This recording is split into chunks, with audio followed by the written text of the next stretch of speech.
Assalamualaikum warahmatullahi wabarakatuh. Bertemu lagi dengan saya Sinta Rahmawati di NPM 2010303063. Pada kesempatan kali ini saya akan menjelaskan sedikit materi mengenai KD 3.5 kelas 8, yaitu materi sistem pencernaan pada manusia. Nah, adapun poin-poin materi yang ada di video ini yaitu yang pertama, pengertian sistem pencernaan, yang kedua yaitu organ sistem pencernaan, yang ketiga yaitu proses pencernaan makanan, dan yang keempat yaitu ada gangguan sistem pencernaan.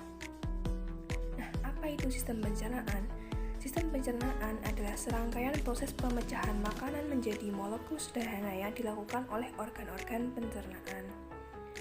Adapun organ-organ dari sistem pencernaan manusia yaitu yang pertama mulut, yang kedua ada esofagus atau kerongkongan, yang ketiga lambung, keempat usus halus, kelima usus besar, ada rektum, serta ada anus. Pada kesempatan kali ini saya akan memaparkan mengenai proses terjadinya pencernaan makanan pada sistem pencernaan pada manusia dan menggunakan alat peraga yang sudah saya buat, yaitu papan sistem pencernaan. Nah, ini ada alat peraga yang sudah saya buat. Sebelumnya saya akan menyebutkan organ-organ penting pada sistem pencernaan. Yang pertama yaitu ada mulut, yang kedua ada kerongkongan, yang ketiga itu ada lambung, yang keempat ada usus halus, kelima usus besar, keenam ada rektum, dan yang terakhir itu ada anus. Oke, untuk selanjutnya saya akan menerangkan mengenai proses terjadinya pencernaan makanan pada sistem pencernaan pada manusia. Nah, awalnya makanan itu akan masuk melalui rongga mulut. Di mulut ini akan terjadi pencernaan secara mekanis dan secara kimiawi. Secara mekanis, makanan akan dikunyah dan dihaluskan, sedangkan secara kimiawi akan dilakukan oleh enzim amilase. Enzim amilase berfungsi untuk mengubah karbohidrat menjadi glukosa. Selanjutnya, makanan akan dibawa menuju ke kerongkongan. Kerongkongan merupakan suatu saluran dengan panjang kurang lebih 20 cm yang menghubungkan antara rongga mulut dengan lambung. Di kerongkongan ini akan terjadi suatu gerakan peristaltik atau gerakan meremas-lemas sehingga makanan akan terdorong menuju ke lambung. Nah, di lambung ini akan terjadi suatu pencernaan secara mekanis dan secara kimiawi.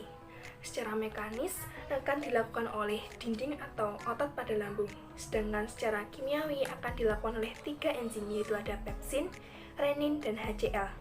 Nah, pepsin berfungsi untuk mengubah protein menjadi pepton, renin berfungsi untuk mengendapkan kasein susu, HCl berfungsi untuk membunuh kuman yang dibawa oleh makanan.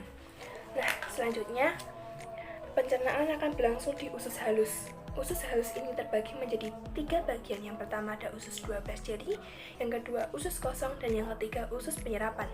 Usus 12 jari ini akan melakukan suatu pencernaan dengan menggunakan getah empedu dan getah pankreas. Getah pankreas akan menghasilkan 3 enzim, yaitu ada amilase, lipase, dan tripsin.